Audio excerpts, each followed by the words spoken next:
Hi, I'm Andrew Kane, politics editor of the Richmond Times-Dispatch, and with me are our reporters Anna Bryson and Dave Ress and Charlotte Renee Woods. We're here to talk about the week that was in Virginia politics.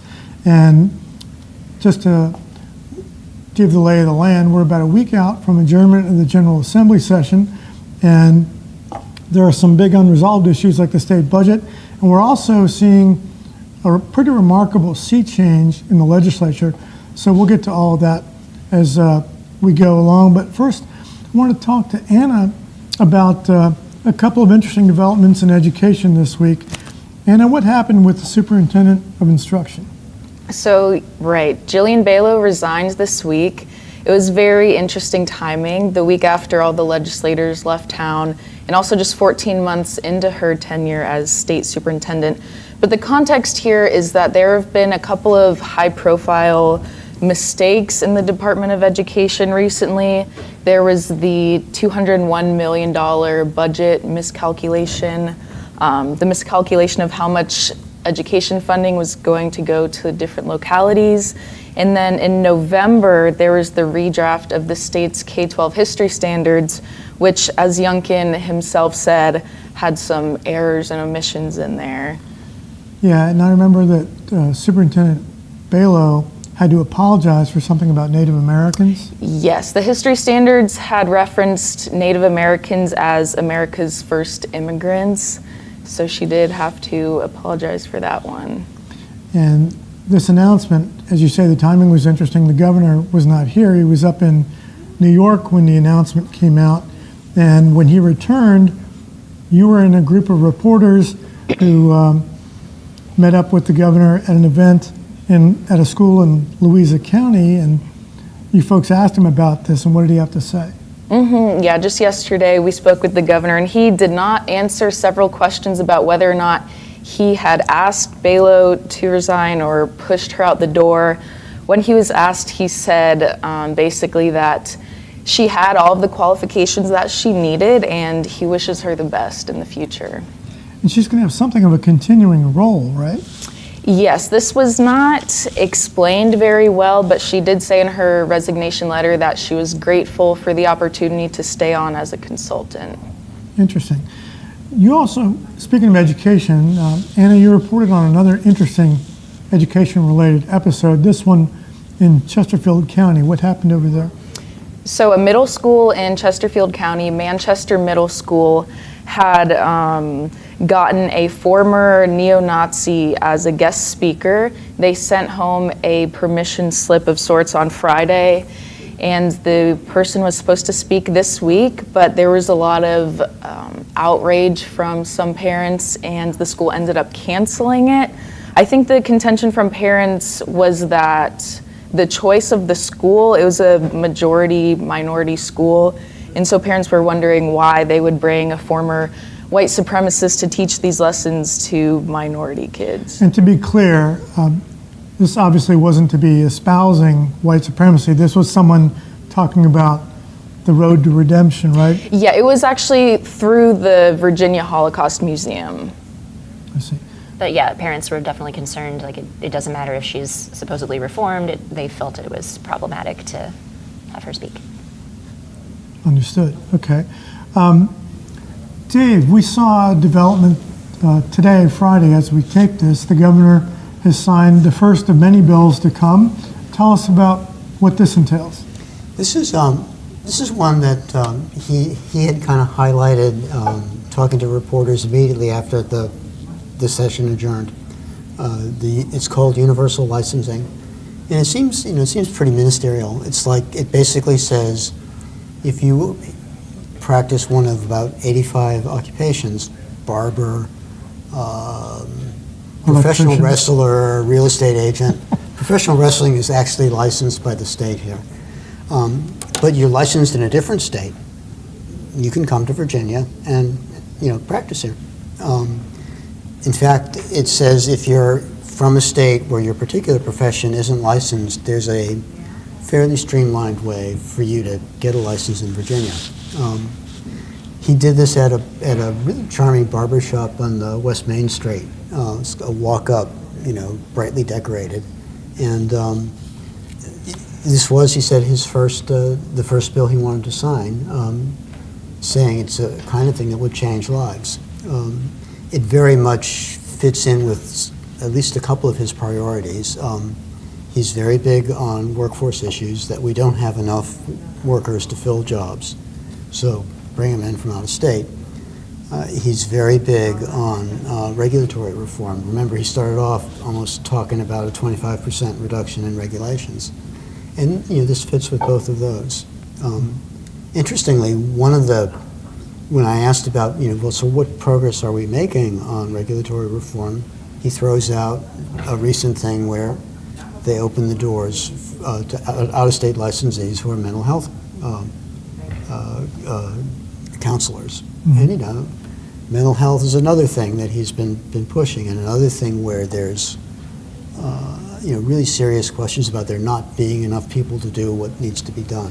Yeah, we even recall when they had to close down some of the mental health facilities in the state during COVID because they didn't have the staffing to accommodate new people coming in. So that's been a crisis point for some time. So while the governor says that's an important issue, and it is, as far as contentious legislation, that's more low-hanging fruit, but we do have a lot of unresolved issues, particularly regarding the budget. So where do we stand there? Well, we still stand about $1 billion apart. Remember, the House, the Republican-led House, wants the $1 billion of tax cuts that the governor wants. And as the governor said to do, so does he. The Senate wants to spend the money elsewhere. They were sort of jockeying towards a middle position, and then on Friday, before adjournment, before sine die. A week ago Friday. A week ago Friday, that's right, I'm sorry. This is Friday. We sometimes forget General where we Assembly's are in a the blur. week. But a week ago Friday, Delegate Knight, the head of the House Appropriations from Virginia Beach, thought he had a deal that involved some rebates, dropping the business rate tax, the business tax rate cut, and going that way. But apparently, he thought he had a deal. The Senate did not. Things fell apart, and they said, we're just too far apart at this point. So now it's a game of chicken, and we'll see how far along this goes. A lot of the people in the legislature want to get this resolved, A, to help their localities, and B, because they've got to get out and campaign for the November elections.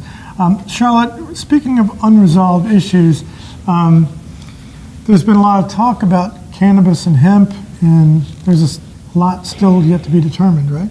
Yeah, so when the previously Democrat-controlled legislature decriminalized marijuana possession 2 years ago, the goal was to set up a legal recreational market by 2024. That's obviously not happening. There's still some nuance and things to be worked out. There were a number of bills that attempted, like we saw Republicans and Democrats putting forth bills to set up the legal market this session. They did not get through.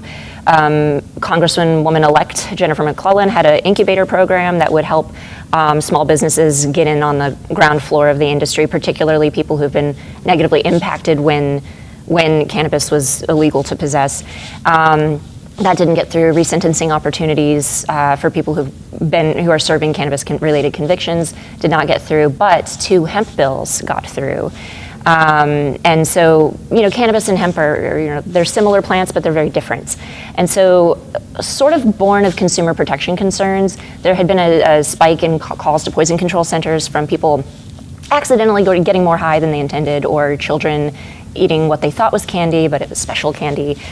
Because hemp products, CBD, doesn't get you high, but it does contain trace amounts of THC, which is the chemical compound that creates the euphoria.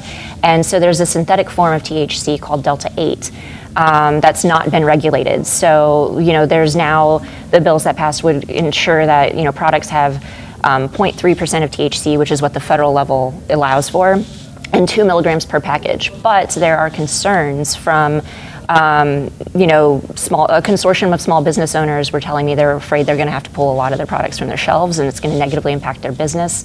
A farmer reached out to me this week who's concerned So there's definitely room for follow-up, and Senator Emmett Hanger from Augusta, who actually patroned one of the bills, he told me in an email recently, there's open doors for amendments of those bills if needed when they reconvene. I think cannabis and hemp, it's there's still a lot of questions to be answered. There's a lot to work out to make sure that, there's a fair market a lot of people have a chance to get in on. And when you talk about cannabis and hemp, it's business, it's healthcare, it's criminal justice. There's just so many issues that it touches. So I'm definitely excited to keep watch of these industries going forward and into next year to see what happens with those. Yeah, there's a lot at stake and there's a lot yet to be resolved. And I'd be remiss if we didn't talk about, amid the legislation, we have a pretty remarkable turnover that's occurring in the General Assembly. Back in December of 2021, the state Supreme Court imposed new legislative boundaries for the House and the Senate, and without regard to incumbent protection. As a result, dozens of legislators were put into districts with other incumbents. And so, as a result, we've seen a steady stream of retirements, and we're already at the point where it looks like we're going to have at least 25% turnover in the House and in the Senate by the time lawmakers come back next year. And it's not just the numbers, it's the seniority of the people who are leaving. Let's talk about some of the folks who are not going to be here next year. Well, some of the prominent, most prominent are both the Senate majority and Senate minority leaders. Dick Saslaw, who likes to joke that he's been there since 1776, but who has been there for 48 years. Tommy Norman, a Republican from James City County, the minority leader. Saslaw did the usual, here's a speech, a lot of sentimentality. Norman wanted to just go out quietly. We've also seen a number of committee chairs. Oh, yeah. Well, another one who went out quietly is Janet Howell. I think people were expecting it. She has been saying, and she said again, that she's accomplished a lot of what she wanted to do, particularly in education. She's the co-chair of the Senate Finance Committee.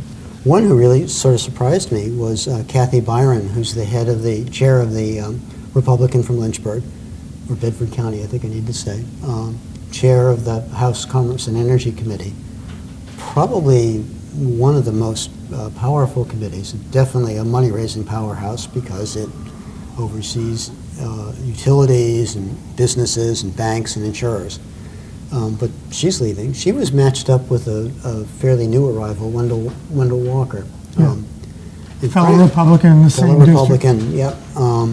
Frankly, I had thought it would go the other way there, but Kathy decided it was time. Another senior Republican who's leaving is Delegate Rob Bell, who's been Courts of Justice. a very important voice on criminal matters in the Courts of Justice Committee for many years, a former prosecutor. And so there's a significant sea change that's happening right now. But while a lot of senior people are leaving, Charlotte, you worked on a story for this weekend about some younger folks who are hoping to join the legislature. Yeah, it'll be coming out soon. It just stood out to me that there's a handful of candidates who are all under 30 years old. We have someone as young as 18 running for Chesterfield County Board of Supervisors. And, for the state races, we have some candidates that are 20 right now, but they will be 21 by election day, which state law, you have to be 21 at least to run for state office. And so I found a bunch of Democrats. I did not find any Republican candidates that young, but there are a handful of Democrats that are, they're challenging, they're going to face some uphill battles in very red-leaning districts, but several of them told me, it's still worth a shot, I'm still going to try. It's about giving people more choices. There's a candidate who's, the Charlottesville House of Delegates district is very reliably blue, but Deshad Cooper, he's 29, and he's going up against some more established Dems. There's a school board member, a former mayor of Charlottesville running against him. And these young new faces, Gen Z, millennials, younger generations are, they're showing up to the polls, and now they're starting to show up as candidates. And we're going to see, we don't know what next year's session is going to be like because there's new maps, there's so much turnover, retiring, new faces, people looking like Danica Roem and Sally Hudson hoping to hop from, House to Senate. It's just going to be such a new territory for everyone next year. Yeah. And speaking of new faces, we'd be remiss if we didn't mention on the way out that a longtime senator and delegate here, Jennifer McClellan, goes to Congress on Tuesday, where she's going to take the seat of former Congressman Donald McEachin, who of course died on November 28th. So we'll be there to cover that. And so I want to thank the reporters who are here today, Anna Bryson, Dave Ress, Charlotte Renee Woods, and we invite you to continue following our political coverage on richmond.com and in the Richmond Times-Dispatch.